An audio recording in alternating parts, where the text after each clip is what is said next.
And good evening and welcome to Andrews the podcast. I apologize for just getting started a little bit late, but you know how it is. Better late than never. So, a lot to talk about tonight. As soon as you get in here, please hit that like button. It does help out the broadcast to it helps out a lot. Tonight we are going to do a little deep dive into politics. We are expecting having a little bit of technical difficulties, but I see people are starting to come in there. But we are going to speak with a candidate from Kingstree, from Williamsburg County side, Miss Christian. I hope I said that right. Christian Presley. And yep, and she just popped in as I said her name. So yeah, we'll be speaking with her a little bit, getting to know the candidate a little bit. That's what we do over here at Welcome to Andrews the podcast. Also, we're trying to get in contact with the candidate from who's running against Mr. Carl Anderson in District 103, Mr. Wendell Paget. We reached. I think he was in earlier. Hopefully, Mr. Paget, if you're watching this, come on, pop back in. Um, Definitely love to hear from you. It'd be a first for me to speak with uh, the candidate for the representative for that spot. So yeah, look forward to that. But let me go ahead and bring up my co-host for every Tuesday night when we're in the building. It's the mayor of Andrews, South Carolina, Mr. Frank McClary, Colonel, retired. How are you, sir? Hey, what's going on, sir? What's going on? How's everything over on your side? I'm doing it, man. I'm enjoying the bug business right now. You know what I mean? And a little bit of politics because this whole thing about the district and we're supposed to have somebody the Democratic chair for Williamsburg County on tonight to kind of help help me. I know break down this thing, this redistricting and what it means and what it doesn't mean. So look forward to having that conversation. But yeah, on your side, what you got going down there in the Hey, Big it's a A? lot going on right now. We're spending a lot of time on the budget. Obviously, this is budget cycle, and getting that straight. We had a workshop tonight with the council, and to give them heads up on how things are shaping out. Which we were very fortunate to present that to them tonight in a balanced form. And on Thursday night, we will have our first reading for our 2026-27 budget. So that's looking pretty good. As I was telling them today, I said, happy to announce that now the water and sewer, is at a state right now it can support itself. For many years we would have to use money from the general funds to kind of balance out there, but a lot of hard work by a lot of good folks, small team that got things on the right track, and so we were able to do some things, make sure the system.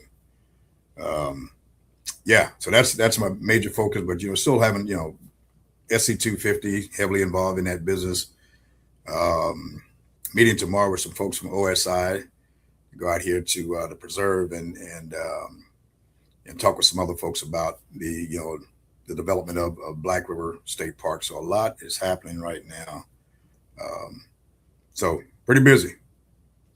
A lot of Wow. politics. I think I heard you when you're doing your promo, and you're right. That is heating up here across the country, but right now, more specifically about what's happening in the local area. I know, as you mentioned, we'll have on Miss Christie Presley will be on tonight, who's running for the treasurer seat for Williamsburg County.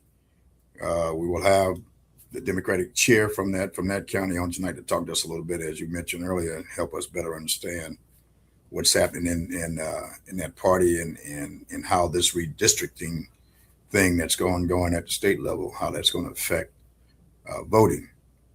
Because they may or may not have to push early voting, to the right, which will, what challenges that present if we're going to be, move away from 26 early voting and then vote on the 9th of June. What does all this really mean? And so hopefully they can share some light on that and how it's going to impact the people. So a lot to talk about. I'm looking forward to hearing from Ms. Presley. I was fortunate yesterday to listen in a little bit on the Q&A, but I have not personally met her. And Mr. Paget, met him this past weekend, learn a little bit more about him. So hopefully he'll be able to get on tonight and let the people hear from him. So that's where we are, brother. No doubt. All right, so let's go ahead and get it popping. I see Miss Presley there in the back there waiting, and let's get her in there. And I want a different setup here. Hold on a second there. How are you, Miss Presley? Welcome to Andrews the podcast. I'm good. Thanks for having me. Well, first of all, thanks for y'all should know. Okay, she was called maybe 5 minutes ago, 10 minutes ago. Yep, pretty much. Okay, so I don't have to prep. I ain't got to get all dolled up or whatever. She's ready to talk to the people. So again, that should be noted, and that is noted. But go ahead, Mayor. Yes, again, I talked to her briefly, maybe 33 minutes ago. I should say, not 30 minutes ago. And as you said, we just invited her, and that's the way you have to be. You got to be prepared at all times to come talk to the people about, your platform, how you're going to change things, how you're going to make things better for whatever, your respective seat that you're running for. And Ms. Presley instantly said, "Yep, I'm there." And again, we had an opportunity yesterday to listen in on the Q&A. And so we'll talk a little bit about that. But right now, can we get a quick introduction, Ms. Presley?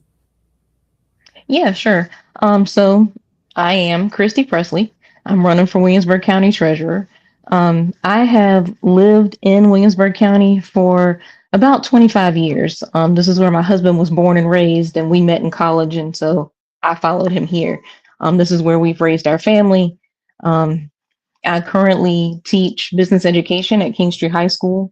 So, not only have I raised my family here, I'm also investing in the next generation of citizens in Williamsburg County.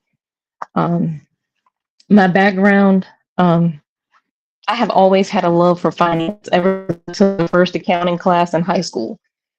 And it's just always where my passion has been. So, I tell people I feel like I have been preparing for this position for my entire life. I never thought I would be in politics. So, it wasn't the political aspect that drew me, it's the actual job. I am very interested in finance and accounting and how things work. And it's my goal to make sure that the citizens of Williamsburg County don't have to go through the same experiences that they've gone through in the past, where, we don't know where our money is going, or things are happening that shouldn't be happening, and we're finding out after the fact. And that would be my question is, first, why sound like you got everything, solid, you're moving along in your life, and now you just decided to go down this road of politics. But you mentioned some of what pulled you out. Can you unpack that a little more as to some of the things that you may have? What are some of the things, maybe 2 or 3 things that you've seen that you said, you know what, I think I can help change that. I can help fix that. I used to work for the Williamsburg County Department of Drug and Alcohol Abuse, and I really truly enjoyed my time there and my position there. It's like I said, finance has always been my passion. And when I left there, it was under the administration of Tiffany Cooks, and she made changes and my position was cut. And, shortly after, I watched everything that had been prepared and worked for in just that department go away in a matter of months.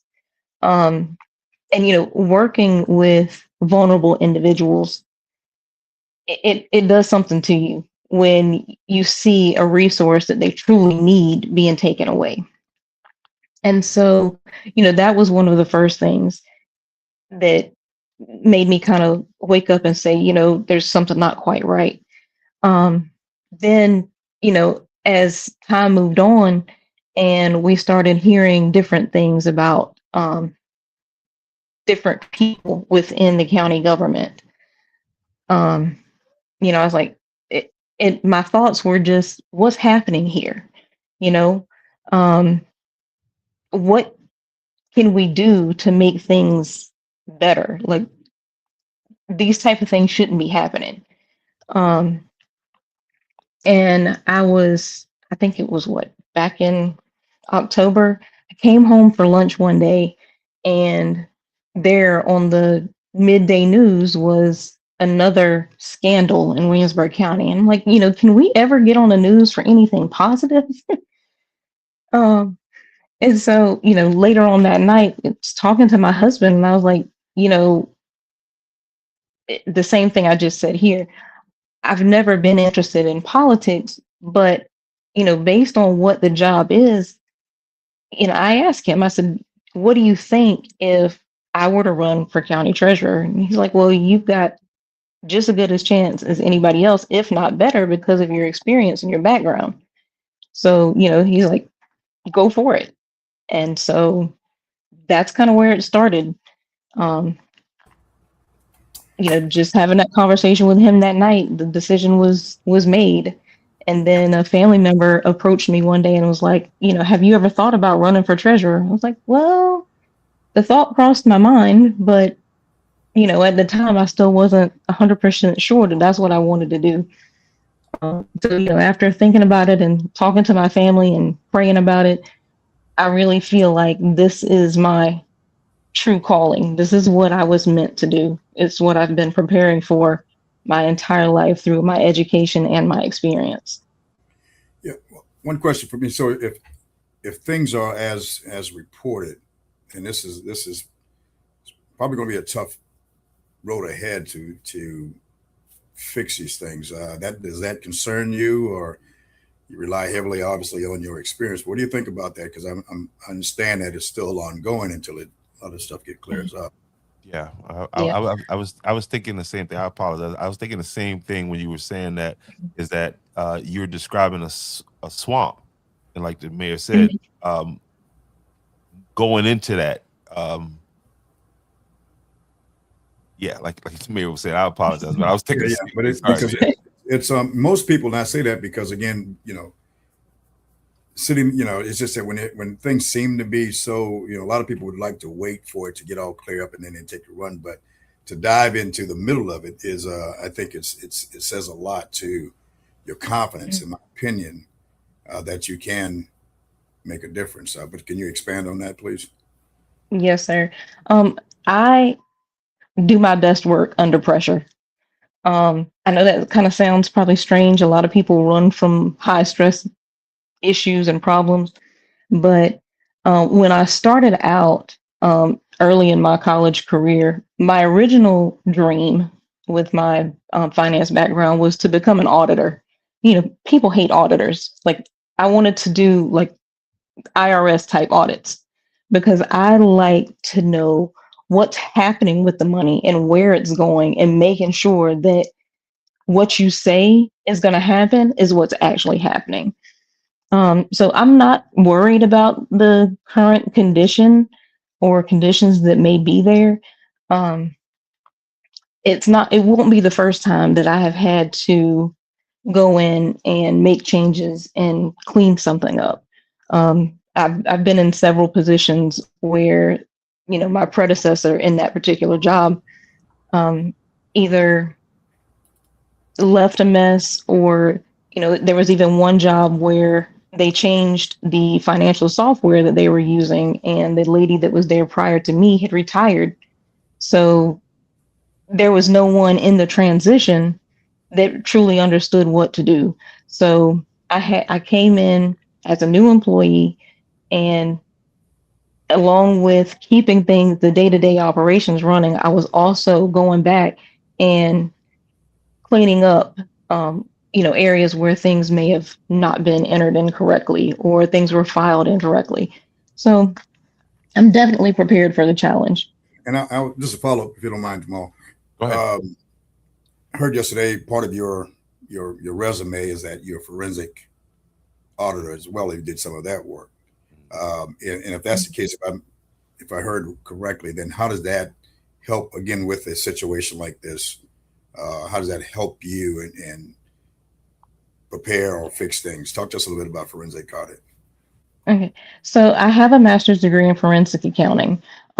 It's basically just knowing what to look for, and what tools to implement in order to make corrections. There's the way that you research financial transactions, um, looking for anomalies in different reports, or checking for duplicate invoices or issues with payroll.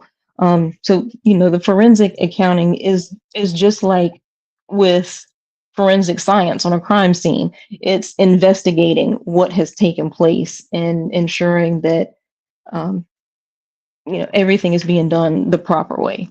You do what they hired that person in Lake City to come and do. When Yeah. Lake City, with the issue that they had, because I'm hearing the Mhm. things that you're saying is, so basically they could have got you to come and I get it. That background is what was needed, but I think it's important that uh, going into politics, this is your first, into politics, don't have a, and I think the mayor can speak more to that. Have a I don't know what you can. I don't know. Uh, I don't know how you cannot have a false sense of how it works. Mhm. Uh, but when you get there, Mayor, help me out. You know what I'm trying to say. Yeah. Well, I would say this. It would be helpful. I mean, not only from having a knowledge and managing day to day and having an understanding that you could see if something is off track, you can catch it then before you have to hire someone to come in here and do that kind of work. So then you have it, to me, to have that kind of experience and actually a master's in this field has to be a plus, you know. And so to have that in house, all that coming into one person has to be a plus. I mean, there's no way around it.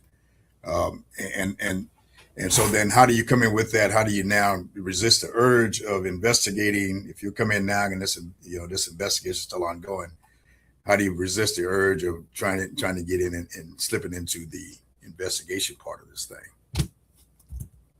I mean, how does this? I mean, I'm sure you know where the lines are, but I'm just curious, how is this going to play out with your kind of experience coming in this position? Um, well, I guess honestly, I won't truly know until I get there and see what things are. Um, but I've been the person in charge of finance departments, so um, I've been through audits. I know, what an auditor is looking for when they come in, and anything that's needed in order to complete this investigation, I would be willing to work with whomever is brought in to try and fix it.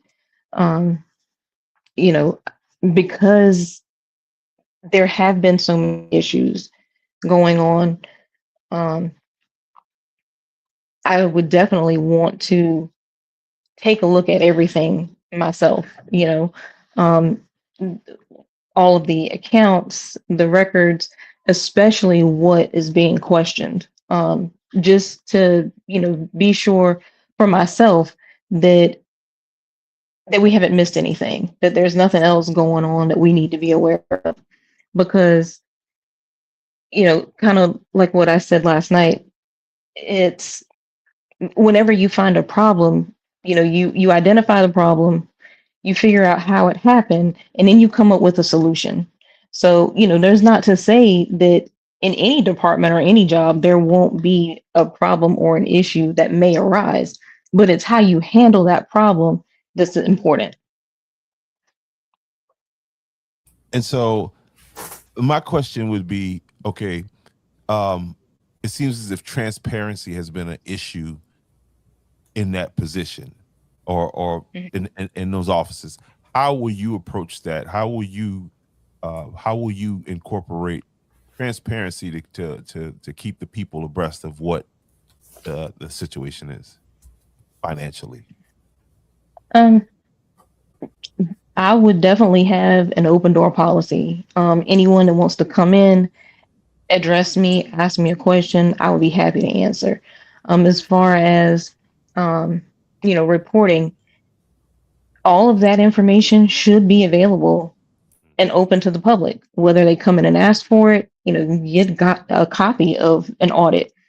Um, we live in an era of technology and social media, so the county has a website. When audits are done, those audits should be published on the county website under the treasurer's office so that the general public has access to it and they can ask whatever questions they need to ask if they don't understand.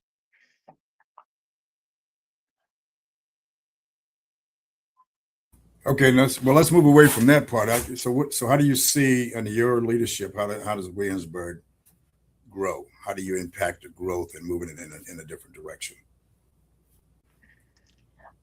Well, part of what the treasurer's office does is managing county investments. So there are certain guidelines that have to be followed. I would, work on ensuring that we're investing in the best avenues for the county. As far as growth, the more things we can bring into the county, the more the county will grow. So that's not only a job for the treasurer's office, that's working with county council and with the county supervisor to ensure that we're using our money in a way that makes sense, that's the most beneficial for the residents of Williamsburg County.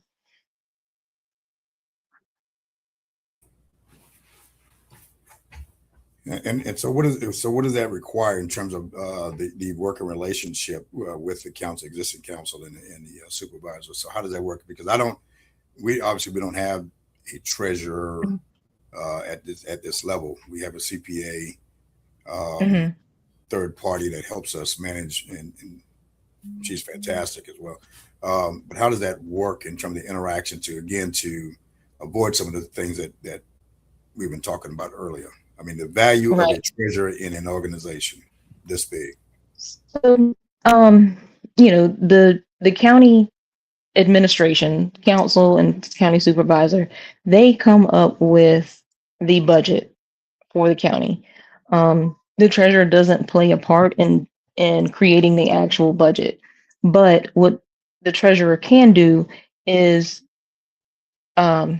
communicate and collaborate with the members of county council and with the county supervisor to make sure that they know and understand where our money is going and where we are potentially overspending, where we can put more resources if necessary. So that it does put you in a position then the job itself, to see how things are flowing. So anything that, again, what's currently existing, you would be able to see that and advise that something seems to be out of whack. Right. Yes, sir.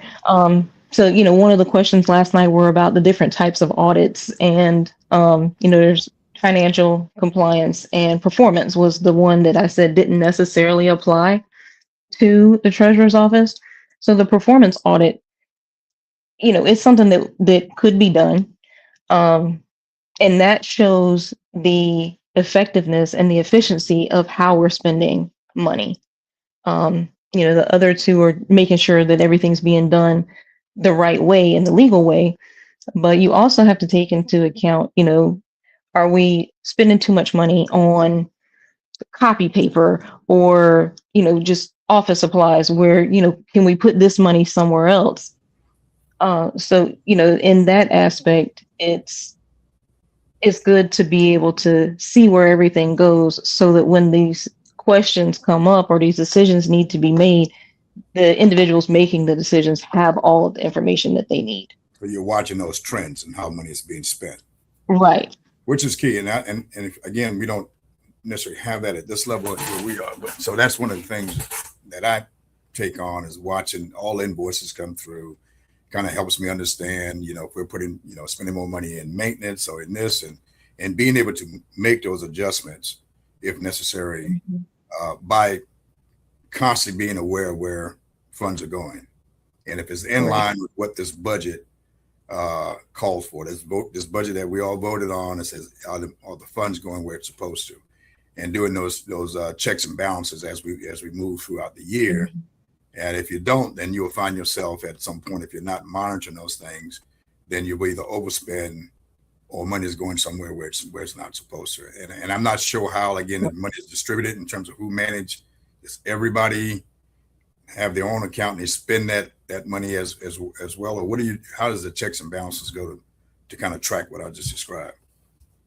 Because, anything in here, the budget is set, but again, we use a PO, purchase orders, and again, we'll see those documents coming through, being able to say, okay, here's where this department is in this line item, and being able to gauge and have a conversation if things seem to be going unplanned. Right. So, ideally, you would base this on reports, whether you run them monthly, weekly is probably a little too often, but a monthly report, definitely a quarterly report to kind of see where you stand, because you can watch the trends.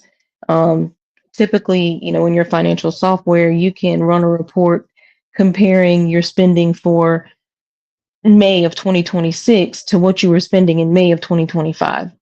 And you just kind of watch for where things are changing and where you're spending more or less to kind of gauge where you need to be. I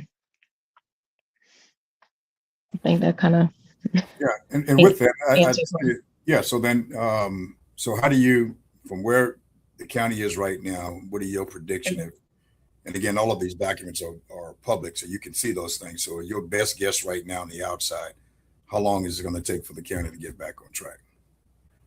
Any thoughts on that?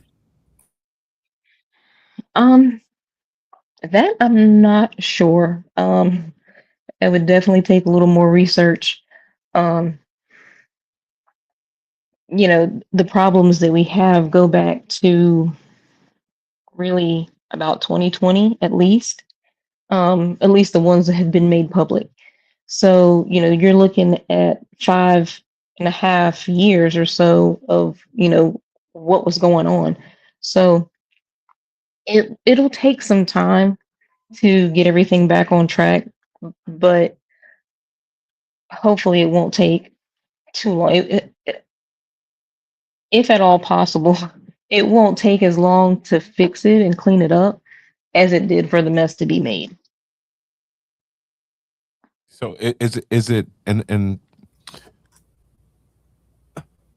basically the treasurer, what I'm hearing is you got to come in and change the culture there, because for them to get to end up in the press the way they have been and somebody was not watching and doing audits, like regular audits. It is the treasurer's office. Is that like, what the mayor was saying? So you're watching the different departments. Every department has a budget, and you're watching to see, well, hey, listen, water department, you guys are spending a little bit, and if you keep on this track, you're going to run out of money beforehand. That's what the treasurer's office, in a nutshell, kind of breaking it down. That's what you do. Yeah, just monitoring what everybody's doing, where everybody's spending, making sure that everything is staying on track the way that it needs to. Well, I'll tell you what, I certainly applaud you for stepping out again. Typically people wait for things to get fixed before they want to jump in and take test drive this thing called politics. So that's a lot. Want to wish you the best along the way, because again, it's a long road ahead, obviously, especially now as we are dealing with some of the potential changes at the state level that may delay this thing. So we'll be tracking your campaign. Is anything you want to say to the people of Williamsburg County before we? Yeah, any events you got coming up or anything? I don't have an exact date yet. I do plan to host just a little small meet and greet here in Kingstree. I'm going to be using the parking lot of Sam's Quick Stop. I will, once I get my date, I've got to get my permit done with the town so I don't get in trouble. But once I get my date and times, I'll definitely post that on Facebook. Hey, send that to us. Keep in contact with us. Yeah, I mean, we always open this platform up. All we ask is when you're elected, just be available. Just be, of course, you're going to be busy and all that. But if there's something going on and we kind of need some answers, and you might be the only person that can kind of give us the guidance, well, all we ask is that if we call, just, hey, just answer. But you're welcome to come back on. You're listen. The fact that you took it right then is you put thought into this. You're not chasing a title. No. Sound like somebody that really don't care. You sound like you got your stuff together, and you really don't care too much about hurting people's feelings or telling people the truth. And I really don't. Yeah, I think that has gotten me in trouble in a few places because I'm very blunt and honest, and I don't sugarcoat things to make a person feel better. So that has gotten me in trouble more than one time, but that's just me. I guess that's what the brother he used to call what, good trouble. What was it? John Lewis. Be clear and transparent when it comes down to funds. I mean, all things we do here in the government, and some won't understand what that means. A lot of people speak of transparency, but it's tough, but you have to do that. You have, especially when it comes down to funds and people's money. You'll get accused of misusing or whatever, but as long as that thing is documented, it's tracked, and you're going to be all right. So again, I'm going to be watching. Of course, as from this side, we have our own political challenges on this side of the county line, but we all are affected by what we do on both sides of the Georgetown, Williamsburg County. So best of luck to you. Jamal, from Ms. Presley. Nah, Ms. Presley, just keep in contact with us. And when you have that when you have that event, let me know. I'm not like your local Kingstree News. You know what I mean? You don't got to pay me to come out. You know what I mean? I want the people to have all the information, and I think they can make better decisions when they got all the information. So yeah, let us know. We like I said, we rocking with you. You rocking with us. People of Kingstree, early voting. I keep hearing the man say they might interrupt that. I got to get smart on this district thing. So Miss Wilson was having some issue with the link. And this other guy calling me as if he don't know I do a show every Tuesday night. Ain't that your friends? Right. So when I got the call earlier, I made sure and told my kids I'm closing the door. Leave me alone. No doubt. So listen, we appreciate you, and good luck in your race. Williamsburg County. Anybody out there listening, I would appreciate your vote June 9th. If you early vote, early voting starts May 26th. That's the day after Memorial Day. No doubt. Well, best of luck, young lady. All right, thanks. All right. Appreciate you. Oh man, all right. That's the first. Hopefully we'll get to hear from some of the other candidates, and so they can come in. Just again, this is a platform that is open to all to come in and share your thoughts and talk to the people that you're planning to represent. So here we are, and hopefully we can get the party chair in tonight, because again, I don't fully understand. I mean, you've seen it. It's a lot of discussion going on about redistricting. So of the 7 districts here in South Carolina, the majority of them are red or conservative or Republicans, however you want to look at it. Mm-hmm. And there's one district, District 6, which has been held by Congressman Clyburn since I think the 90s. And it's what is called the minority majority, I believe is what it is. If I'm speaking again, I'm maybe speaking out of turn. So was this created in the 90s? I don't know the history of it, but it was, Chris, because again, according to the Voting Rights Act at that time, they wanted to make sure that folks have representation. At that level. And so this is how these things were carved out. As we talked before, Andrews is pretty much carved out down racial lines of where people live. That's how it's been for many, many years. Yeah. So you'll see the majority of African Americans in the town of Andrews is in District 3. Yes. So theoretically, sound like Georgetown. Sound like that's a court case. It could be based on now the Supreme Court's ruling. Yeah. And so now so what you've been having for many, many years is District 3 represented by an African American, that's where the bulk of African Americans live, in District 3, where it's split. And then on District 5, it's majority white. So you'll see that we have, and for some reason, Andrews is the only municipality in Georgetown County split. Has two reps on the county side, and only of course only one at the state level. But that's what's happening, and so a lot of and I guess that is a form of gerrymandering. Yeah,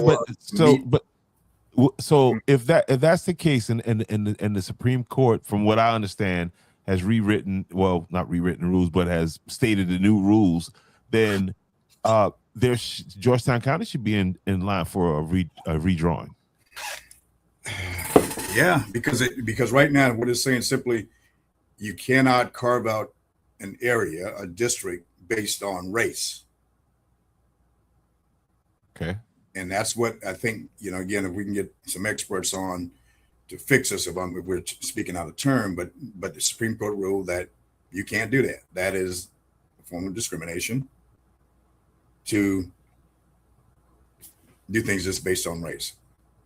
Now, what I want to know, does this now, when you start to move these lines and broaden this district, take down these walls, if you will, does that now put other folks in some of these other districts now vulnerable, because now you have folks that was fenced off in other districts now potentially can be voting?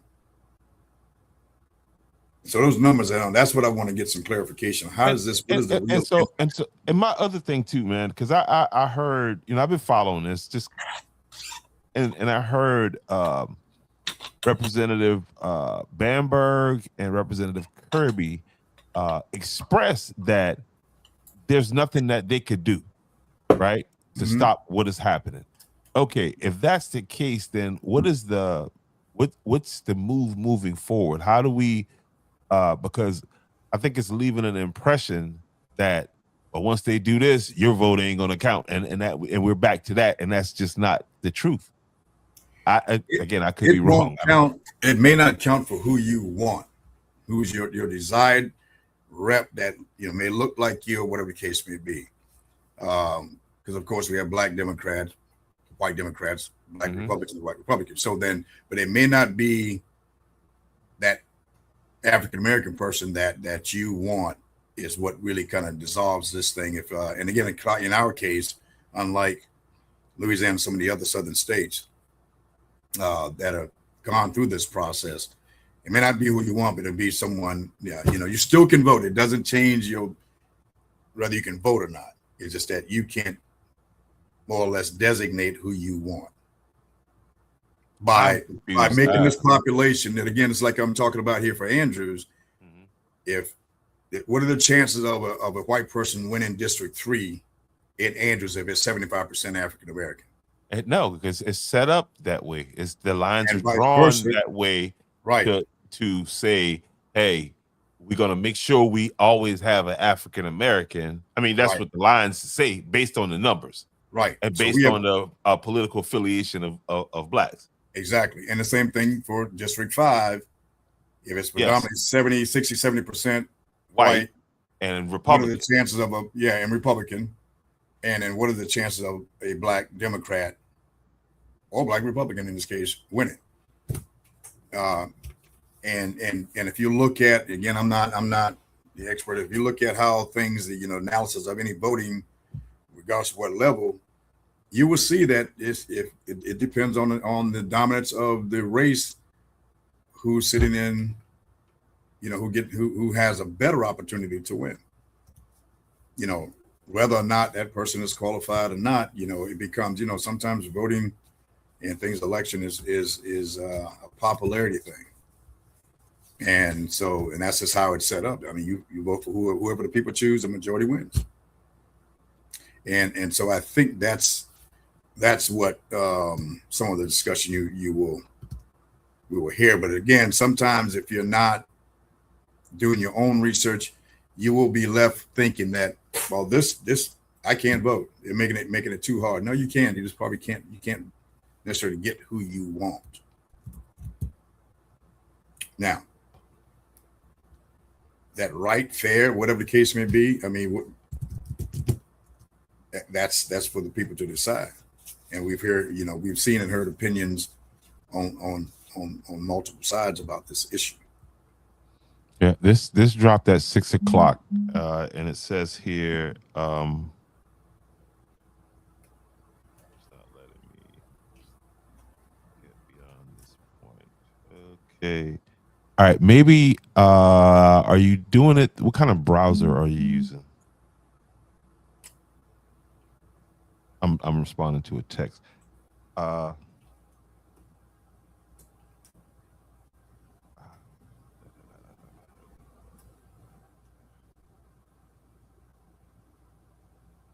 I'm not sure. I'm working on that on why it's not letting you get past that point.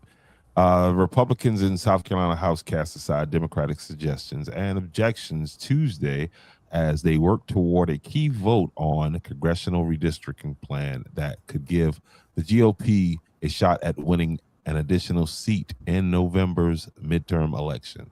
Redistricting plan urged by President Donald J. Trump would reshape the state's only Democratic-held U.S. House district to Republican advantage as a part of a broader national effort to retain the party's slim House majority in the midterms. Yeah, they didn't kill Charlie Kirk, they wouldn't have this problem. To buy time, the newly proposed map to be implemented, the South Carolina legislation would remove U.S. House races from the state's June primaries instead set a special primary election in August, and that's what you're talking about, the possibility of not having anything in June. Set a special election in August. Candidates for the state's 7 seats, some absentees, and overseas military votes that have already been cast for Congress would be tossed out. Democrats objected repeatedly during Tuesday's debate, and the Republicans repeatedly rejected their amendments. All right, go back. You said what would be cast out? It says here, boom, boom, boom, boom, boom.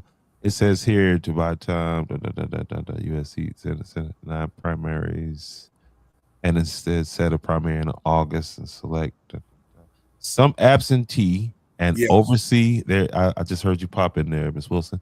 Some absentee and oversee military votes that have already been cast would be tossed out. So yeah, there's that element of this situation. So now you get into, now you are, by doing this, do you now deprive folks like service members that are serving abroad? Yes, they just said it. They just said if you already voted and they make this move, they throwing your stuff out. But is that just somebody's opinion? No, that's what's going to happen. Oh yeah, we got the expert in the building. The ballots will be thrown out. But how's that legal? Because of what they're doing right now, they should not be doing this. Hey, folks, but they should not be doing this in the middle of this election cycle. So they're changing the standard. So yes, all of these absentee ballots, all of this stuff, even we start early, they're trying to get it done before early voting, but all of the absentee ballots, 10,000 that have already been sent out, null and void. Okay, well, and they will reopen the primary books for folks to sign up for this redrawn maps. Okay, so, let's back up a second here so our viewers can know who just popped in here. We're familiar with it, but let's get a formal introduction here, Mr. Host. All right, so guys, we have here the Williamsburg County Democratic Party Chair, Miss Moretta Wilson. She has been the chair for a couple years now, and she is very well versed in this politics thing. So let's get some understanding of what's going on. Now, we were saying that if the votes will be tossed out, will those people have a chance to revote? Yes, they'll get an opportunity to revote, but it's the voter confusion. Yeah, okay.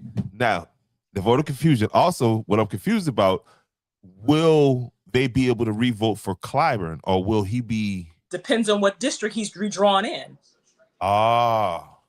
So it's going to be redrawn maps, and the ballots will be sent out based upon if Senate moves the maps forward, because it'll go to Senate tomorrow.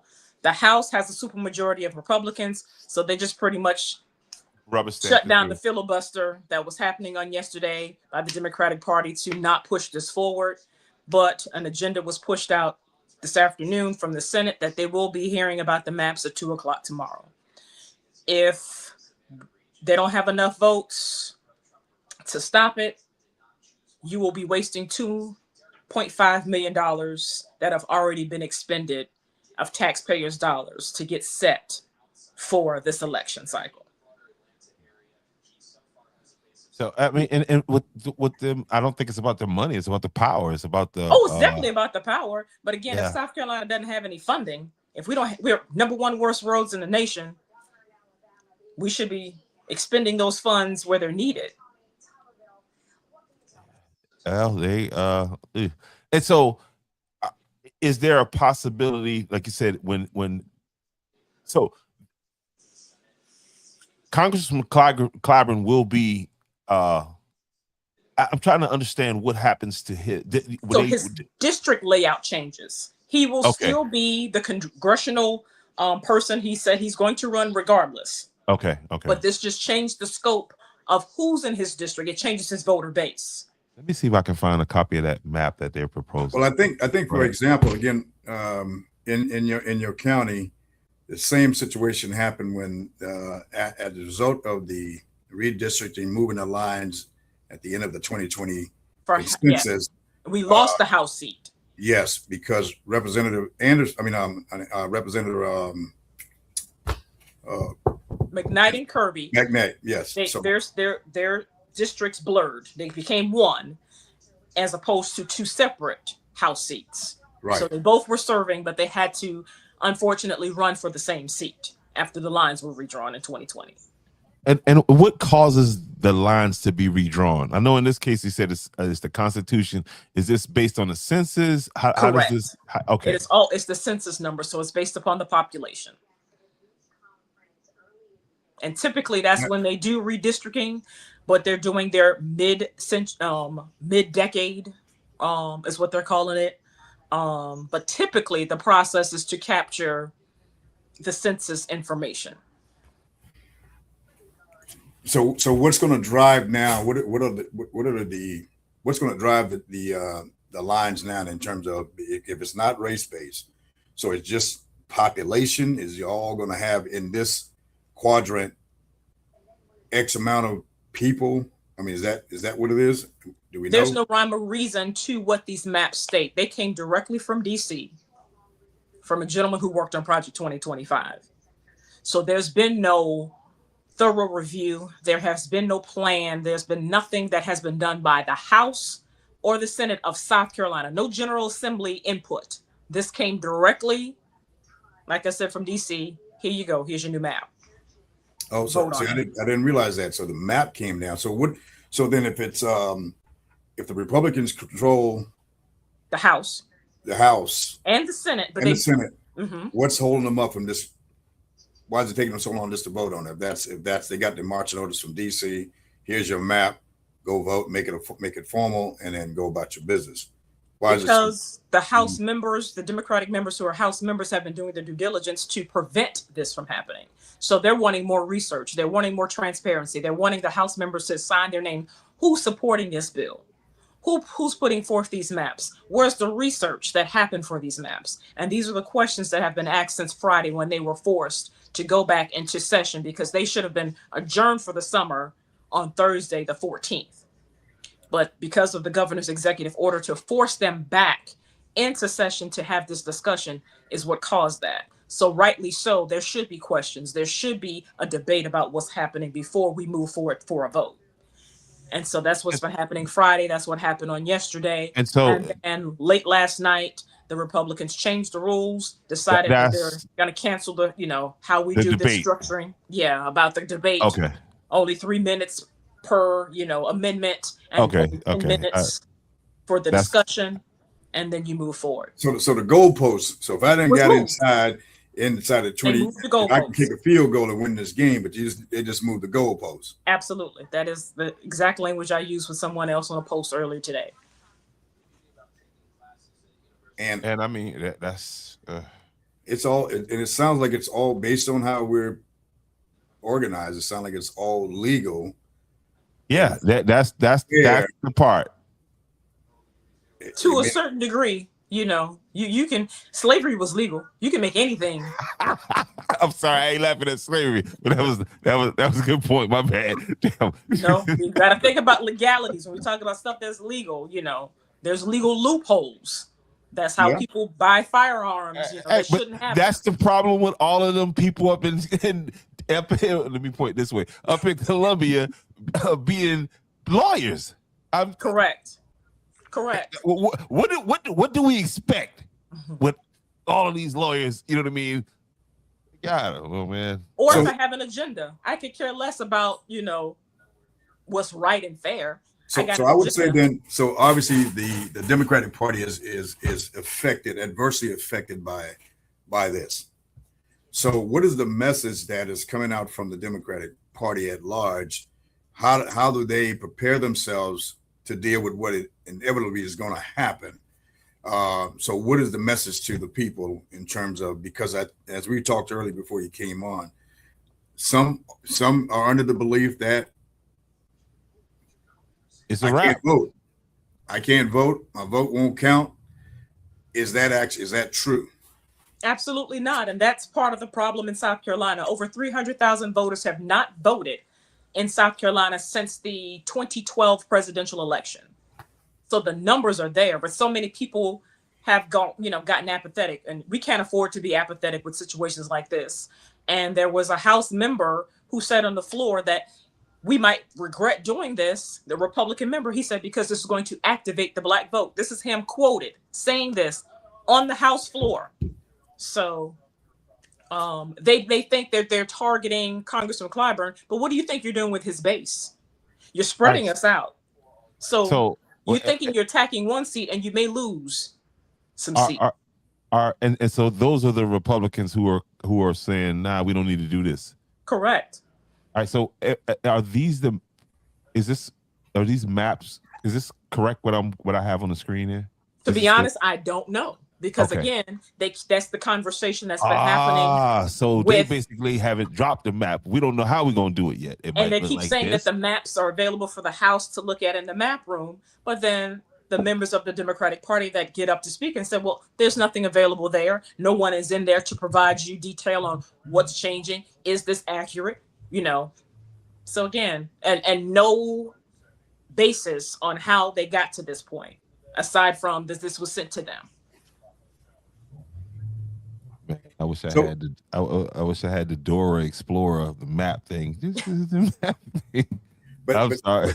But then where is the energy? And again, at the party that's most affected, what is the strategy at this point? I think because sometimes, regardless of where, if you get caught up into this part that you may or may not be able to change what's happening right now. We're so close to early voting and the primary here shortly. What are we talking? Because again, it's going to boil down to voting. I believe. I think, like you said, it's going to broaden.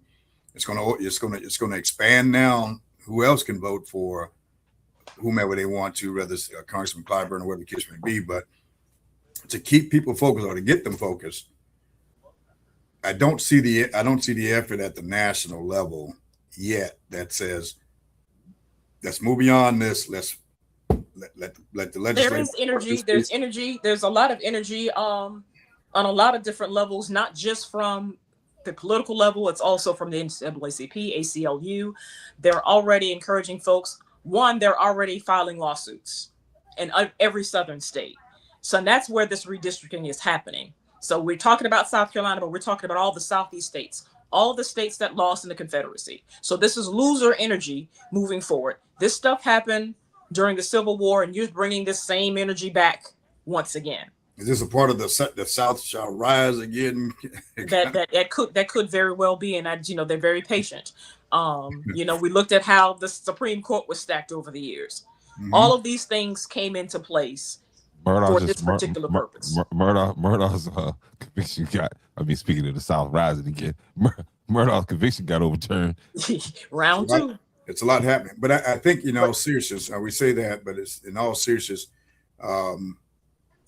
I've seen again some of the trends that folks will get upset with processes or the fact that they in their minds that my vote don't count and I'm just not going to do anything. A no vote is a vote for somebody else that you may not like or you may not need. Correct. It's not.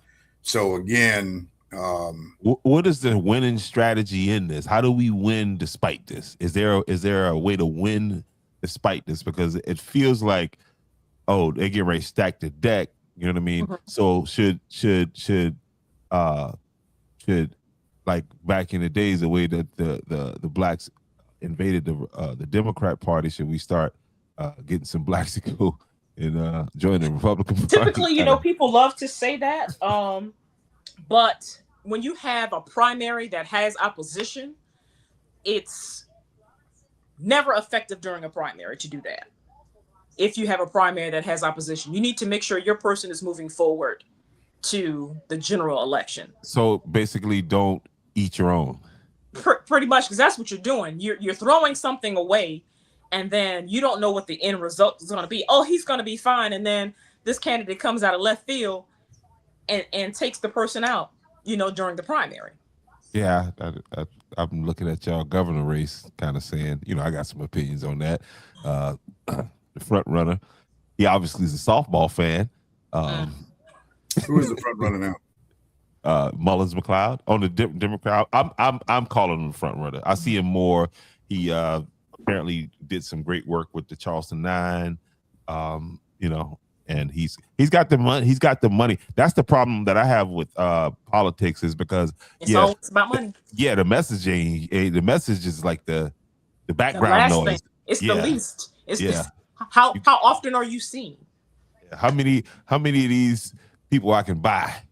Yeah, it's a psychological thing because if you keep seeing the same thing or hearing the same thing over and over and over, and if you're not a student of whatever it is, you're going to go with that message that they keep putting in your face. Familiarity breeds contempt. Voters, do your own work. Don't rely on your Facebook friends or these things on Facebook or wherever, Instagram. Sound bites, because it may not be what it appears. And so do your own due diligence. This is a time, I think, for everybody to really get involved. I mean, do your due diligence and researching, because the message that's going to be coming across the airway is going to be very confusing. And you're right. If you have millions, because if you look at it right now, there's some unprecedented amounts of money that's being spent on people that they want in, and people who have the purse is putting that into these folks. I'm talking the millions. Yep, have it. I mean, hell, we're giving money now to folks who attacked, the Capitol, January 6th folks. We're paying them off. So money is moving this train, but this train is headed in the wrong direction, in my opinion. So, but I still say the power of that one vote that you have, and if you all on the same message, regardless of what party, you're going to make a difference. Don't be intimidated by what you're hearing and seeing. Vote. Let it all come out at the end is my message to people, regardless of whoever you plan to vote for. That's just my opinion. But it's important for the people to know that their money is being wasted and how it's being wasted. It's costing $85,000 a day for House to be in session. That's just the House. We're not talking about security, additional staff. So that's Friday. And I think that's Tuesday. Yeah, and then you got to look at what's going to cost for Senate to come in tomorrow to address what's going on. And if it goes beyond tomorrow, these are the type of things that you have to think about. Again, I talked about voter confusion. So if this has to be redone in the middle of an election cycle, that means the voting date will change. All of these ballots, all of this has been expended already. You got to print new ballots. You got to get new absentee information. You got to reload all of these election machines. It's a nightmare. But it sounds like a strategy. But but again, that chaos, organized chaos. And I'm hoping I get you so confused and so spun up that you don't do anything. But I'm hoping this activates and moves in the opposite direction and blows them out of the water. So, you presented the option, so let's move forward with what we have. But here's again, I think where we lack, we nationally, locally, whatever. If people don't feel it, if they don't feel that any of that $85,000 a day coming directly out of their pockets, directly out of their account, well, they say it's not affecting me. And how do you change that mindset? So yes, it is, because you're paying into this stuff. This is and tax dollars that you have to keep these people in session beyond, and so how do you get people to feel that those effects if it's not directly coming out of their pockets? And the people I'm talking about, not us, because we're going to watch that. We're going to say because we can make that connection. And I'm not trying to disparage anybody, but the man on the ground, the people on the corner, like the question is I guess for me with how do we make that connection? I don't know if there's an answer to that. You know what I mean? But how do we? I guess through doing things like this. I don't know, but I don't know. Because even if they weren't quantifying the cost, people still before this, they're not energized mentally. So I'm just thinking that this is what is going to get the attention. This is nationwide attention that's happening right now. So from Louisiana, Alabama, Mississippi, Tennessee, South Carolina, Virginia, we're all experiencing the same thing. And so you have people that move about throughout those states that provide that energy source that you may not necessarily have. You have people from South Carolina that go to Georgia all the time to help with their votes, and vice versa, and throughout. So hoping that those same individuals that love to canvass, that do that old school grassroots beating the pavement situation when it's time for elections, we keep that same momentum and help each other out. We're going to have to be each other's safeguard right now. And that's the thing, is the carryover. You're right. And that's why I'm always saying that we gotta educate these soldiers better so that they can, in these long sustained battles, we don't get them down the road at the ice cream shop. Hey, come back over here. You know what I mean? Mm-hmm. And it's just making them understand what it is, what's at stake.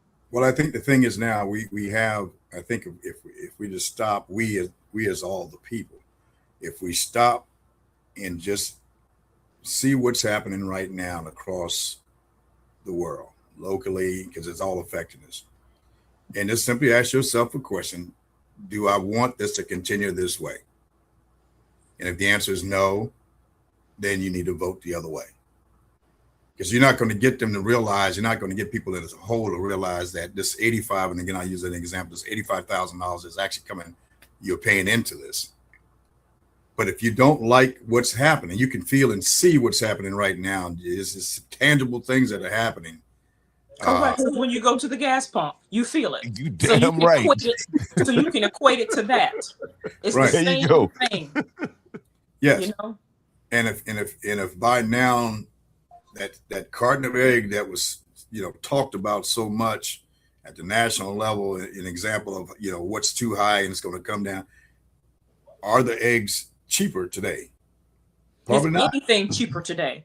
Yeah, I don't know about the egg thing now because I got into that debate. You got chicken, yeah. It forced you to get some chickens. But here's the thing. Hold on now, because I'm like the auditor right there, and I'm doing the math, and I'm saying, are these chickens? Are these eggs cheaper? Matter of fact, where are the chickens? I haven't seen them lately. I lost. Because you got to feed them. There you go. You got to go out there and do all this stuff. The labor that's in, involved. The mid. Like we lost the host. Uh-oh. I was like, I say, is it me? Yeah, you can't talk about the chicken. I haven't heard anything about his chickens lately. There he is. He's back. Okay. What'd you say, sir? Yeah, but yeah, nah, man. I lost 5 birds this morning. 5. No. Yeah, some stray dogs in the community. Oh God. But sorry. I lost. Yeah, exactly. I lost 5, but the neighbors have lost. They lost their whole. They wiped them out. No, that's awful. That's awful. Yeah, and so yeah, but back to the cost of free, because I'm a Tractor Supply member. They got my phone number and all that. I get the little $75 $2 discounts every once in a while. But yeah, when you start adding that up, and I don't have a lot to do. But so let's see, this feed here, 1 egg a day. It costs. It costs even produce. Dozen eggs. Pretty much. I think about 4 or 5 hens. But the point is, it's that's why I have that conversation with people in Tractor Supply. People are looking to find different ways to relieve the cost. The energy cost is what it is. That's killing. You know what I mean? It's costing. So diesel fuels up. That's the thing that if you want to really understand the effects of this political environment, and you can't see that it's changing anytime soon, that should be enough to drive you. Forget about the $85,000 that Ms. Wilson just mentioned. What about your gas price? No. You keep it in mind, but if they can't feel it, if you can't get someone to understand, but you feel it elsewhere. You feel it elsewhere, and then that should drive you to at least wanting to learn more of what's happened. How can you affect change? And it starts with getting to know who's out here running, getting to know who's currently there, and does the future look different? But for a fact, people don't show up to meetings. They don't want to be involved. They want to have their online pontification about how they think things should work. Just because you think that's how it works. There's policy, procedure, there's state statute, there's town ordinance, there's all of these things that come into place. And if you make yourself available to where the information is being shared, you would be informed. But a lot of folks don't want to do that. They just want to congregate online amongst, themselves. And, we're in general population. That's what I call it when you're on, out here on the free world and Facebook. And every thought is thrown out there that doesn't connect any dots, doesn't make any sense.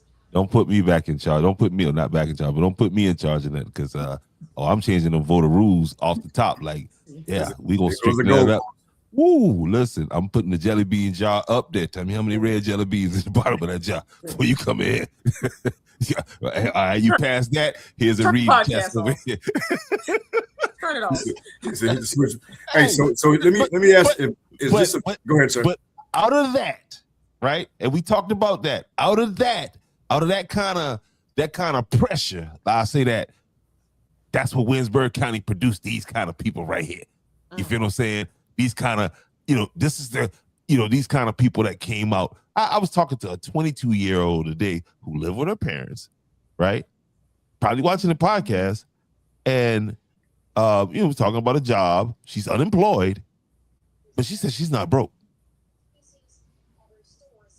22, live at her parents' house. She says she's not broke. She don't have any expenses. You know what I mean? But this is who we're trying to get to vote. So you don't feel nothing at all. You can't even feel. You don't even know you broke. Yeah. And or that your spirit is broken. That to think that these things don't interconnect.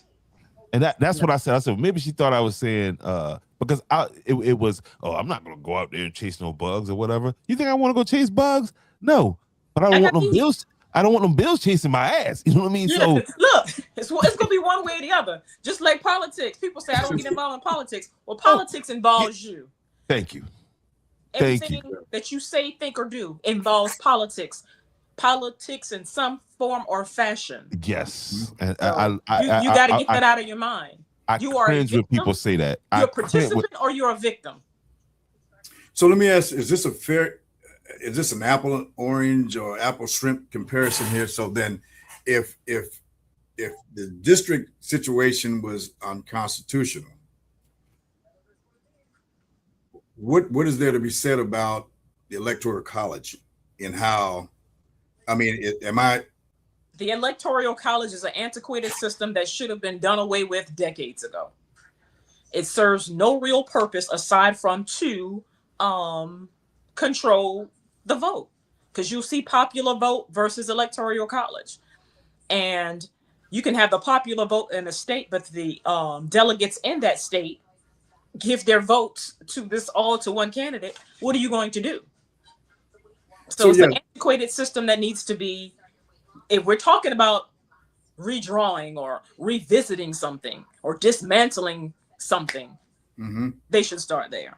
Yes. So then that also gives a state an advantage, and potentially that's all done too based on race. And those are supposed to be numbers, and given those states that is not as populated as others, some weight. Yeah, and it's majority. So if you have the majority, they all go to the one.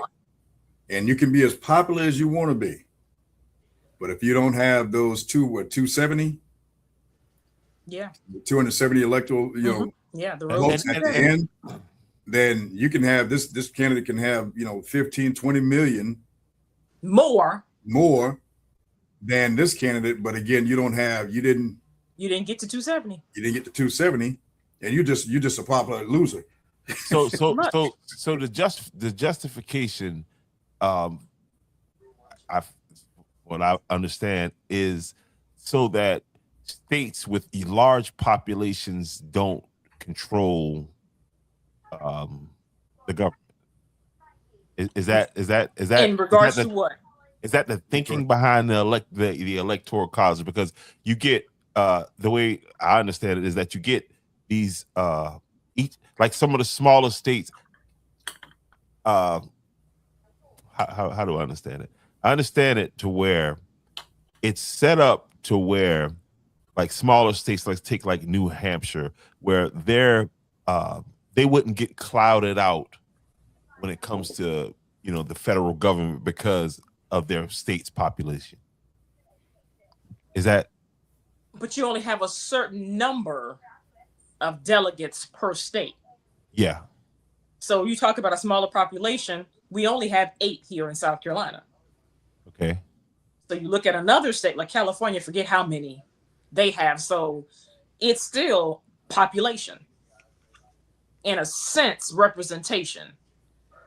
But it's weird. It's a weird thing, and it needs to.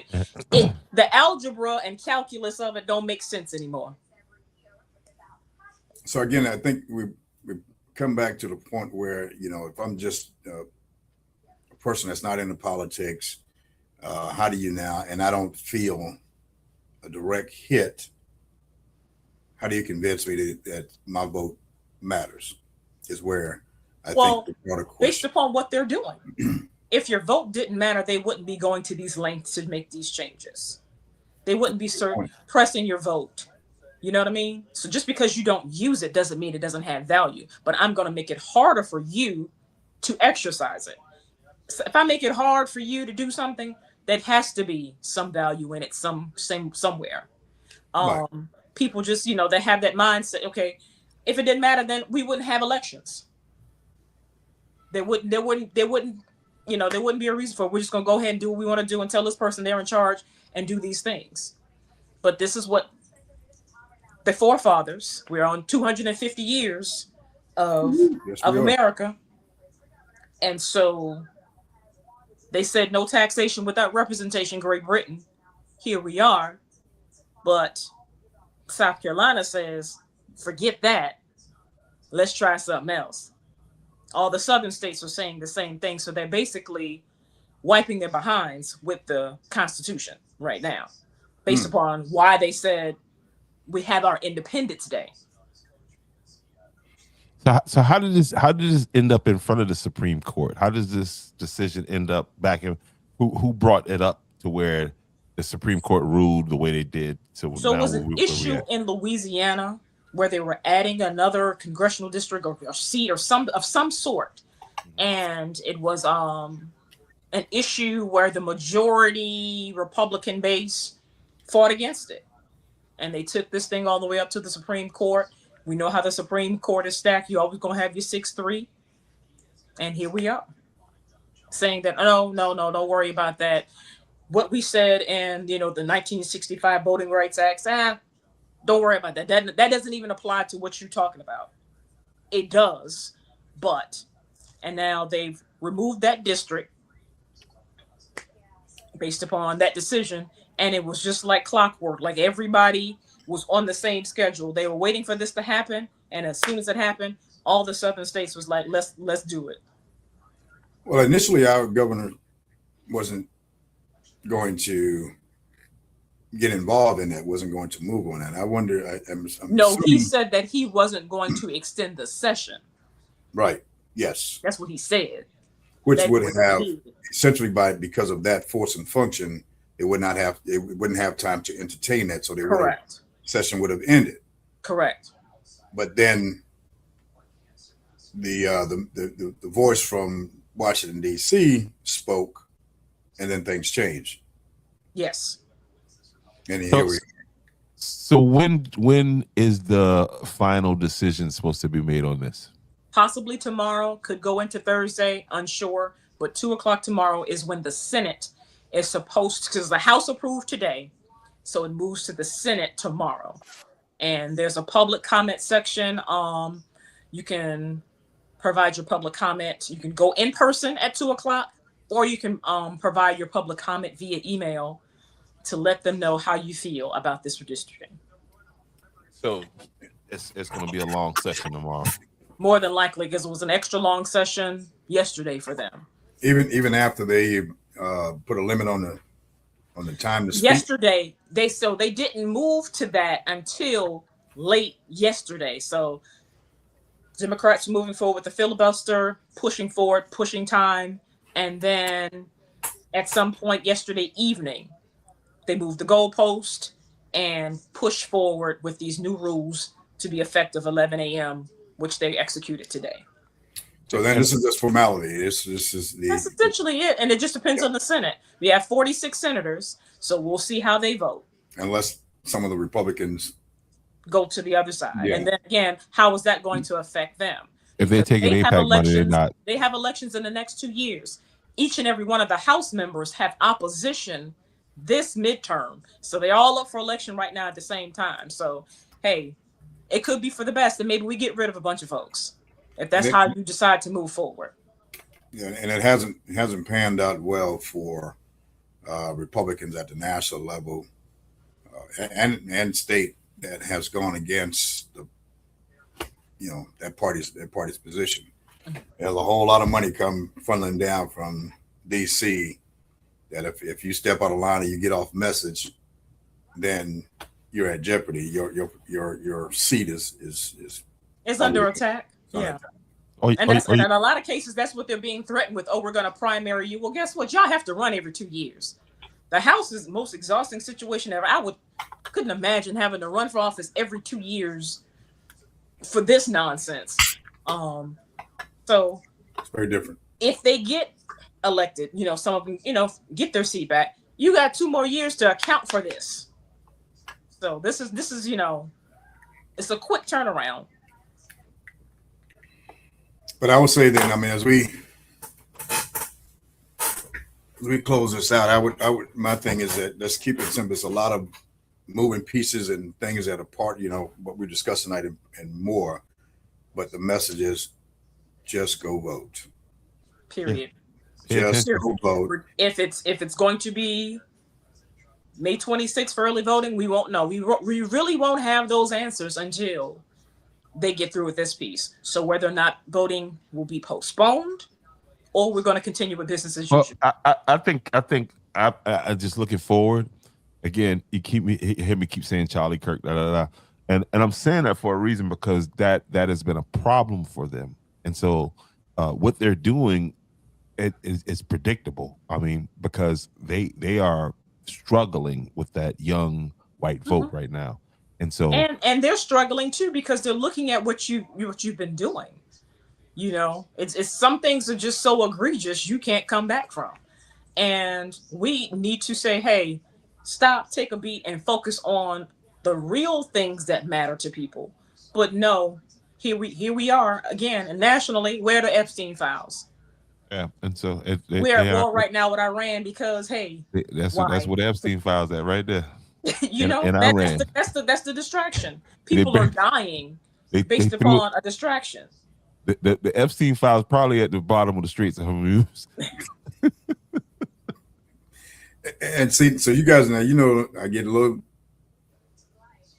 uptight when we start talking about national, because this is it, but we can't take our eyes off of what's happening up here, because this is the second and third order effect of decisions coming out of DC. Correct. So everything seems to have a deflection to it's again, you said it earlier, it's just organized chaos to get to what is the end game? We have miscalculated this entire situation in Iran. And now we're in a situation where we appear to be weak. That's just the way it is, because there's still nothing floating, or very little floating through the straits.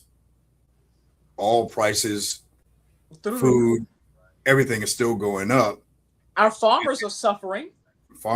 Hey, agriculture. They got some rain coming this weekend, so a little bit. But even from that perspective, from the farmers, they're suffering from not being able to move product. Yeah, and so the gasoline over there, because that it's not just the oil, it's the gas fields, and those gas fields, that petroleum is used to make fertilizer, and so you're gonna have a big, and I say that to thank God for the rain that's projected to come this weekend. Because I'm telling you, get you a deep freezer moving forward.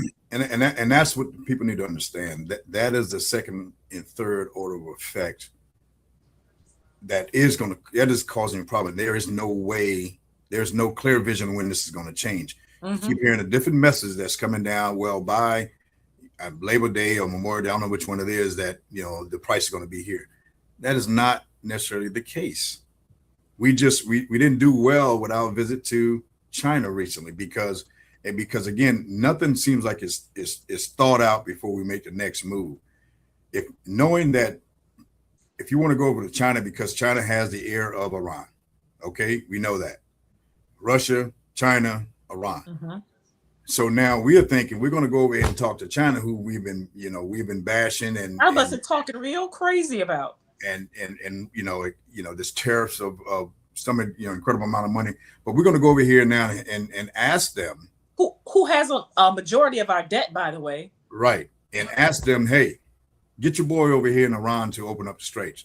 Hey, you know what? The first thing that came out of that discussion, okay, so we're going to need you to back off of Taiwan. we Taiwan, because Taiwan is ours. That's what they believe. They're part of this country. We need you to back off and not interfere. Now, the question is, so then, and if you do that, then we'll talk to Iran. And oh, by the way, you know, most of their oil comes from Iran as well. So what you gonna do? So You done you boxed yourself in. Yeah. So here we are, and we haven't done anything military-wise to open this to affect this thing. We've done everything short of putting boots on the ground. So where is the clear vision that this is going to change? The economy is going to return to some somewhat of a normal. When is this going to happen? That geographical location right there controls a lot. The world. It controls the world. And you just told a guy who lives right there, through our actions that didn't change anything, that he's now in control. And there's nothing we can say to change it. To convince him that, hey, we can cause you problems. No, you really can't, because these guys got some big brothers on the other end. I would say, yeah, this is the talk to him type situation, and he shows up. You the 4'2" person, and he's the 7'5" person. Yeah, what do you want? So that's the reality. So if you're looking for something to convince you that voting matters, election matters, you got to look at this thing globally and understand what's happening. Our party insignificant, but it happens to be this rule. It's Republican Party rule right now, and these things are happening under this administration. Will it change? That's the question voters need to ask themselves. Take away, will it change? Do you need a change? It's those are the kind of things. About what's for the greater good. Just because I'm fine doesn't mean he's fine. And a lot of people think, or just because I support this person, but you got to think for yourself, regardless of, like you said, party line, regardless. What is for the greater good? How are we going to move forward to get to the next level, to get beyond or get out of this hole that we're in? And if that's what all people want to focus on. Cut ties with Israel. And people want to name call. And, and again, make it about, oh, you're over here and you're over there. Mr. Richardson and I had a conversation earlier. You talk about right wing, left wing. You talk about one bird. It all has to work together for the greater good. And that's the plane ain't gonna fly with just one wing. That ain't how this works. That's true. I found out that like you said, the right bird, left bird. Monica Lewinsky was a honeypot. I mean, and both sides they do it. They again, we got to see who that old Epstein there. Hey, he goes to a lot of baseball games. Now that joke always coming out with a curveball. but it ties them together. He says, "C.O. Epstein." It does. He's in the files. But see what? So, but that's all of them. Like you said, across the board. We talk about politicians. We talk about all the Hollywood. Everybody's in the file, regardless of party lines, regardless of what. So let's work on the good on that perspective. Like Cat Williams say, him just being quiet about be about what we talking about in the party. Yeah, that should make him guilty. But that's just like listen, if that Epstein file was not coming out, we would not be in Iran. I was going to say with such damning, information. Well, two things had to go. I mean, Charlie Kirk had to go too, because he started. He saw and realized. Yeah, he grew a brain in a 30-06.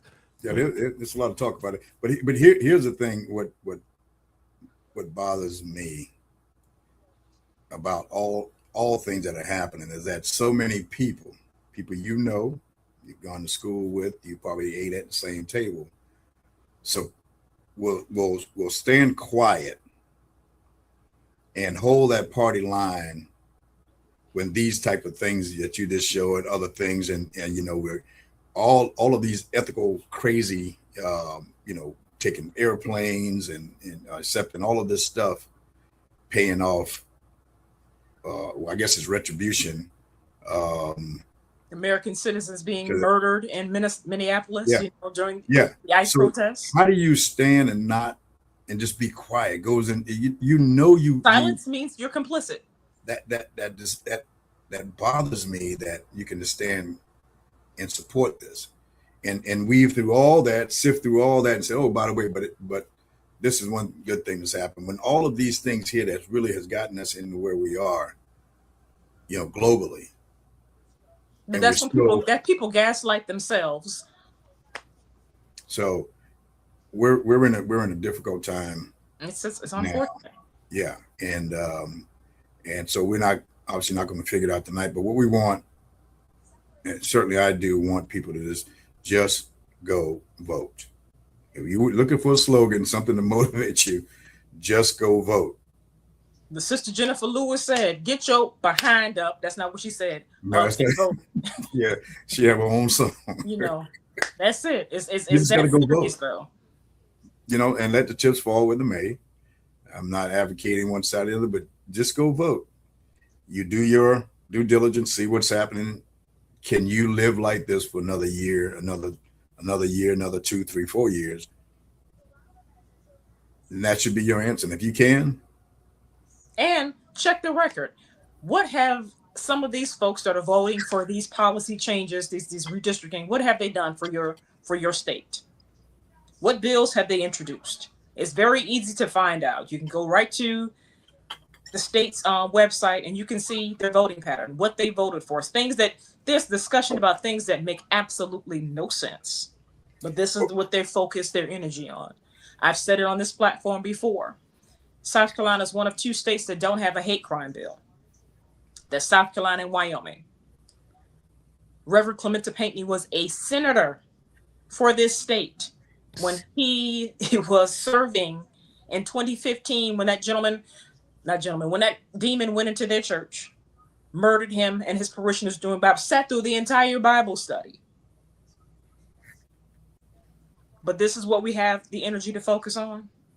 It's insane that the Confederate flag would still be flying above the State House grounds had that travesty not happened. But we cannot honor that man with a hate crime bill because that was hate. This man said, I targeted this church on purpose. He had his manifesto because of the rich history of that church, the significance it meant to the Black community, and who he was as the pastor and a senator in this state. And these are the type of things we continue to do. We worried about redrawing maps. We got to do better. We got to think bigger. And we got to be, where is your empathy? Where is your compassion? 2015, 2016, that's 11 years in June. Nothing has been done. That's a slap in the face to your fallen colleague, his remaining family members, and all of those who knew and loved him. Has the bill been, and because I don't know, has the bill been introduced? Yes, a bill was introduced, and there was opposition to the bill. Okay. I think there were 2 at one point, either 2 or 3 state folks was holding up the. It's more than that, but yeah. That now? But no, 2 local folks that were holding it up. Yeah. But yeah. And it seems it's the simple things like that, things, the common sense things that we can't agree on, that makes this party thing dangerous. Mm-hmm. Because you're not operating, like I said, in a human mindset. You're operating on what? Yeah. That I don't have a heart, that I can't think about or feel that this is the right politics. Thing to do. Absolutely. You have these individuals that burnt this cross in these folks' yard in Horry County. That's a hate crime. And I don't know enough. It just happened a little while ago. Yeah, I saw that on the local news. And so then we've allowed with this political game now has really become a game. It's about winning, my side winning regardless of how everybody is affected, how people are affected. Do away with all of that craziness, man, and just have, because we're not going to get any better, especially here in South Carolina. If it's been predominantly, a red state, and that's that's from a lack of people not participating in the process. From what I've been hearing.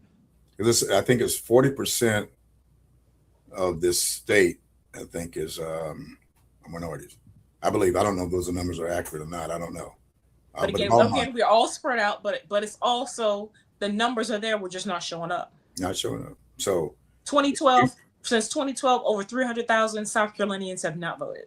Yeah, I remember you saying that at what's his name campaign rally, and I was like, you know, and so with that, you can't make any argument. You can't argue when things don't go, or you don't have proper representation. I'll say, get your ass up and go vote, and then you don't even got to go register. You can do it on your phone right now. Because again, that's going to have to be reopened if these maps change. The voter registration process will have to reopen. All of these things start over. The books will have to reopen. So, you know. So does the Democratic Party have some money to get this message out? You know what I mean? To let people know, hey, you know, because I'm for hire. I'm going to tell you right now. Well, it sounds like y'all got a messaging campaign that y'all gonna have to really hit the ground and thing now. You know what I mean? I'm not like some of these bought and paid for organizations, TY News, Gab News, you know what I mean? You know what I mean? But is there a heart in the house? I can't speak to the state's budget, but at this local group, we ain't got no money. That's golly. So again, if he's going to quote 5 Heartbeats, there's a song, ain't got no money. Not a heart in the house, man. But, hey, look. But let me ask you this so seriously. How do we change that? Like why do like I was looking at, and I'm not endorsing Jermaine Johnson's candidacy or whatever, but he ain't got no money and he's not getting the traction he's having, you know what I mean? Not that he needs or whatever to you know, in this race. Like how do it just, I don't know. I felt bad for him when he came to King Street. And that becomes the issue. You know, they're traveling all around the state, especially if you're doing a statewide campaign. You got to hit every corner of every town, of every county. And, you know, somebody feels, you know. And we don't donate to politicians. No, but we don't do that. We want you to come and not thinking about, hey, this gas and all of this other stuff that it takes into, and I have to cover this wide area, and I'm putting these expectations on you that I need you to come see me. Yes, yes, with no money. With what? With what? Hey, I see they got some supporters. I see in the comments here. Who's that? We got Miss Veronica there. She says Paget for the People, House District 103. I see Miss Cynthia McCormick at Jermaine Johnson for governor. I can't see the rest of the comments. But as you were saying, you know, funding. It takes funding to it took that paper. You know what I'm saying? Because I was looking at it, I was like, man, I wouldn't mind helping Jermaine Johnson out for some money. But it takes funding. You got to get these donors. You got to, you know, $5, $2,000, whatever. If you have something to give, but again, most folks are just looking for you to show up, not realizing that it costs for you to get there. And we're, you know, and if, well, they didn't come to see me. They didn't come to my church. They didn't ask me. You see these commercials. Yeah. I hear a man, Mullins softball game. Now, I just don't think Mullins McLeod can win in a general. I just don't think that he is. I almost, you know what I mean? I got some other thoughts too, but yeah, I just don't think he can win in a general because, and again, no, you can't hold him being naked on the battery against him. You feel what I'm saying? But you can't forget him being naked on the battery either. You feel what I'm saying? Because what if he did that at the governor's house? You got to ask the question. You know what I mean? And they're just acting like, no, he done had one bad thing. This is not your brother. You trying to get out of jail. You know what I mean? Like, kill, like, I don't know. I just don't think he's gonna win in the general. So he's spending a lot of money. Could be a plant. I don't know. Money's what it takes. Money's what it takes to be out there in front of the people. Money and time. So again, these House of Representatives, they should be out campaigning right now, but they stuck, you know, in a holding pattern with this nonsense. Daddy Trump said he But wants this thing anything done. like, yeah. Get them ninjas from Washington. We don't want them up here no more. That's what. Now he didn't say ninjas or nothing like that. But I'm about to release the speech from this event that took place in King Street, that where Congressman Clyburn was speaking at, and he was just breaking it down. You know what I mean? That's Miss Ann McGill. But shout out to Miss Cassandra Rush and the museum, Williamsburg County Museum of Cultural Arts. Also, the people that were all involved in pulling off the presidential gala that you see right there, honoring the 4 HBCU presidents from Williamsburg County.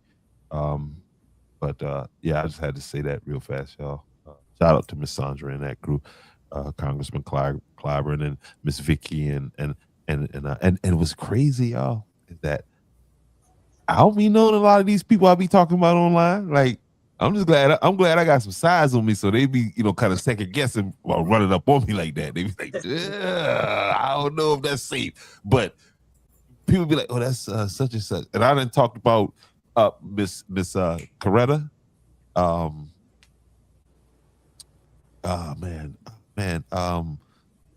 What's his name? Daughter, man. Mr. Come to my daddy house all the time. Mr.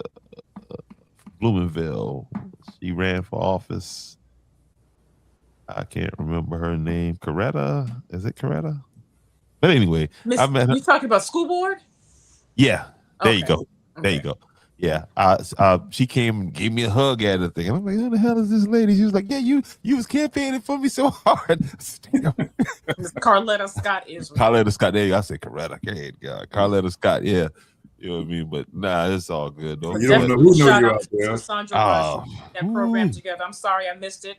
Was assisting with a family member. But yeah, great needed program. The 60th anniversary of MLK coming to King Street, South Carolina, and that's what we still have to do is march on the ballot box. This is what his message was, and that's the same thing we got to do now. And Congressman Clyburn has been a champion, not just for the state of South Carolina, but this entire nation.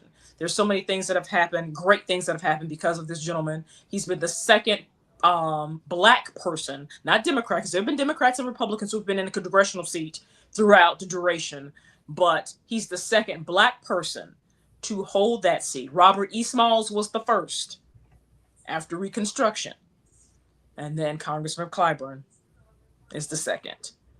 And the fact that the House broke grounds on a Robert E. Smalls monument last week, and then turn around and with this foolishness, it's crazy to me. It's crazy to me that we're gonna say, oh, we're breaking grounds on a monument to honor this man, and then shift to get rid of his legacy. I'm telling it shouldn't be crazy to you because It's insanity. that party is that's what they're experiencing. So they lashing out right now. They gonna trust me. If it's in the damn trunk, they gonna use it right now because that party is hurting. Okay, hurting. This war is going horrible for them. You know what I mean?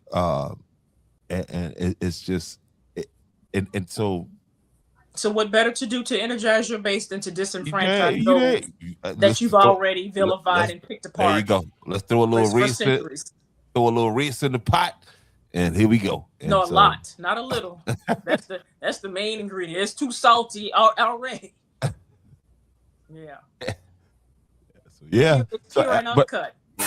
Yeah, it's great. I'm sorry. Yeah, I appreciate you though, Ms. Wilson, because you brought some. I was confused on this thing. You know what I mean? Because I keep hearing, I'm getting sound bites, and that just after a point it just starts to piss me off when it's just okay. I'm not getting the full, and I'm being led to believe that again, and I don't think some of these people, and I'm talking about some of these representatives, really take the time. They're chasing sound bites and clicks, and so to get people clicking on their video, they'll come with the hyperbole, and it's just But also too, it's a short amount of time. they shouldn't even be dealing with this. So there wasn't a whole lot of time to prepare information to be like, hey, public, this is what's going on. Because they in the trenches at the same time. So it's an awful situation to be in. Legislate the public wants information, but how much information can you get when you're getting hit? Oh, Thursday, we're wrapped. And then here you go, 5:01. No, come back tomorrow at 11. And again, it goes back to the individual voter. You get involved, you know who's out there, and do your own research and go vote. If you don't like what's happening, do your part to make a change. Simple as that. McCormick, who didn't show up in Florence? Oh boy, who's that, McCormick? Yeah, she said somebody didn't show up in Florence. Who didn't show up in Florence? And that's where I wanted to try to be, because they were supposed to have a number of candidates tonight. The Florence County Democratic Party was hosting an event with their congressional person. But they said they're going to have about 30 candidates at their event now at the SMIT Center. So I'm wondering how that went tonight. 30 candidates? That was horrible. I mean, can you get to talk a minute? Well, it was going to be a meet and greet. Oh, okay. I thought it was all speaking. Like, I'm not sitting around that first 4 or 5. I'm out of here. You see, this is torture. Oh, my boy Mullins. I ain't even gonna play the video I had queued up here because the Democratic. Yeah. So I ain't even. Yeah. Call me Trey from Boys in the Hood. Dope. Let me out the car. That's wild. You out the car. But, hey, I appreciate you, Ms. Wilson. We can go ahead, but as this thing unpacks and whenever they make a decision, I might reach out to you to come back and kind of give us an update. And go ahead, sir. Yeah, more importantly, as this plays out, to try to keep people on a, you know what I mean, so they just don't pack up and leave and just, man, fuck it, I ain't want to hear nothing about that. So I'll do what I can to help keep people engaged. Yeah. And I want folks to know this is a nonpartisan platform. We invite you all because I know everybody has a perspective on what's going on, and I think it's fair that we have these conversations. So again, people can make the right choice. And for all you candidates out there that's listening, that will watch this after we shut down, come on board. Again, we appreciate Mrs. Christy Presley for coming on tonight. And talk a little bit about her campaign and what she's plans to do down in Williamsburg County. But this is what it's all about. I'm nonpartisan for the record. So I'm here and I have the same questions with regards to what party you may be with. And your party doesn't change what's happening in the real world. So I would love to talk to some supporters of what's happening right now. I'd love to have that conversation. And we who feel this type of way over here doesn't continue to talk to ourselves, because I'm watching you flow out here, and I see a lot of people who just won't speak out. Quiet is not going to get things. Like I said, silence means you're complicit. Yeah, and so let's all talk about it and hopefully, prayerfully, through these conversations, folks who are on the fence or not on the fence at all can help them get involved and inform to vote. So we're watching the needle, see whether there's goalposts, and the needle keeps moving to the right. And, whether May 26th is going to happen, that's only a few days away. Correct, the day after Memorial Day. Yeah. And so, man, they picked the perfect time too, because they know people at the beach party. Distracted. Oh man, listen, hey. You said this is the attack on Bikers Week? Yeah. Listen, I have to look at it in a strategic, manner. Yeah. For me, it's not good or bad. Is it effective or is it not? And oh man, listen, get them right now. As soon as they hop on that bike to leave, get them right now. Go ahead. But you have 2 weeks, even if that's the case, and the dates doesn't change. You got 2 weeks in early voting to get it done. And If nothing changes, correct. if nothing changes, May 26th to June 5th, early voting, 8:30 a.m. to 5 p.m. at whatever your local locations are. Williamsburg County, 2 locations, J.J. Mitchum Community Center and Hemingway, and the Alex Chapman Auditorium in King Street. Those are your 2 early voting locations, only weekdays. The primary is set for June 9th, but again, until what happens between tomorrow and Thursday, we don't know. So, and I guess the message too would be, if you are early voting, you really need to pay attention to what's going on. Yeah. Because it could be a situation where you got to do it again. Or that's if they allow them to do early voting. Because that's the other question. Did you put a pause on it? Because if the congressional district changes, you now have to reopen the books. And again, for our troops that are deployed away from home, ballots have already been received. Yeah, over 10,000 ballots have been mailed, and ballots have already been received. I spoke to a church member of mine. She's 92 years old. Probably one of the most astute individuals you will ever encounter. This woman can run intellectual circles around many a person. But she had questions about the process. What's happening? I got my absentee ballot. What should I be doing with it? So that's the type of stuff we're at right now. Jim Crow 2.0. Check voters registration. Now, we know a close friend of ours who's been voting since she's been 18 years old, realized a month or so ago that she's not even on the books. Just voted in the most recent election. Anything they can do to win. I actually got her information, went on there to look. It wasn't there. So she's since got it fixed. But again, if you're that type that will procrastinate and wait to the last minute, then you're going to find yourself in a fix. And don't wait to the poll. This is the time to check your registration status, your polling location. But again, if she's been voting and has voted in the last election, that sounds very suspicious, because they are purging voters who have not voted in the last few elections. Those individuals have been purged from rolls, because that was the last voter trick that came out before. If you hadn't voted in the last 2, you're off the voter roll. Yeah, well, I know this. Now, that's interesting to hear that particular comment. So everybody needs to check their registration status. scvotes.gov. Yep, that's facts. So I said, give me your information. I put it in so they might hear. Nowhere to be found. And again, this young lady's been voting for a very long time, and so just check your stuff, man. Just make sure that there's nothing your address and all that stuff is lined up with what's in the system, and you're not going to be turned around. And don't be discouraged. Mr. Richardson, I just sent you something from Miss Cynthia McCormick. That's the information I talked to you all about earlier, and that's about Senate hearing tomorrow at 2 p.m. and the process on how to do public comment. Also, for those that may have already seen, I posted and I shared that information earlier via social media, but I just sent it to you if you want to share that. That came from Miss Cynthia McCormick. But yes, that is. Oh, Patrick's in the house. Okay. And they're leading the charge in Patrick, South Carolina.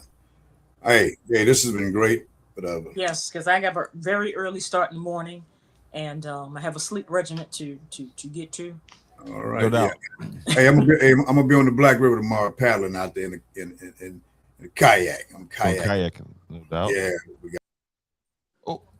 My bad. Yeah.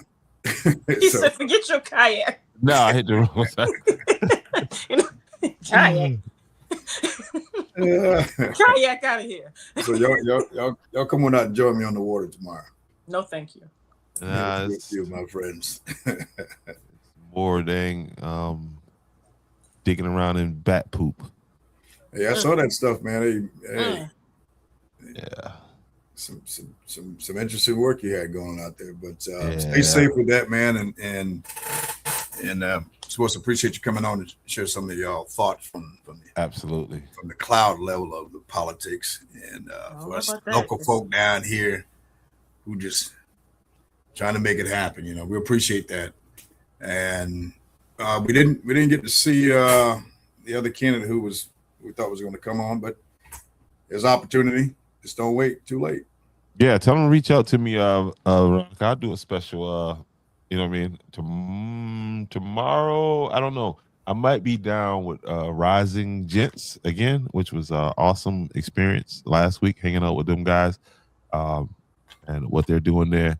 It is, you know, and after going back looking at some of these interviews, it really, you know, one of the things that stood out is them understanding why it's important for them to start planning for their future now. You know what I mean? Because, and they all consistently said, well, because if I wait, you know what I mean, I won't be but yeah, great program that they're doing like that. We need more programs like that in the Mr. city. Brian Gary is heading that up, right? Yep, Mr. Brian Gary. Yep. And the I'm about to say the NAACP, but the YMCA. YMCA. You said an acronym is an acronym. Yeah, they're cousins. They hang out the same place. You know what I mean? EJSP, they're sisters. No doubt, man. So, all right, but anyway, and listen, y'all, I'm gonna go ahead and end this out here right now. And for all of you, please share, like, and thank you all for contributing. Veronica, Cynthia, who else we had in there? Pilor. Who else? Pilor's on tonight. Okay. Yep, she was in there earlier. Yeah, appreciate you guys, and we out here. And this was sponsored by the number one. Termites don't need an invitation. In South Carolina, the pressure is real. Warm weather, moisture, crawl spaces, wood-to-ground contact. That's the perfect setup for termite activity. By the time you see the damage, they may have been there for months or years. Softwood, mud tubes, hollow spots, hidden damage. Don't wait until the repair bill tells the story. Schedule a termite inspection today. Palmetto Pest Control, LLC. Veteran-owned, local certified. Protect the structure. Protect the investment. Visit www.bedbugheatkill.com.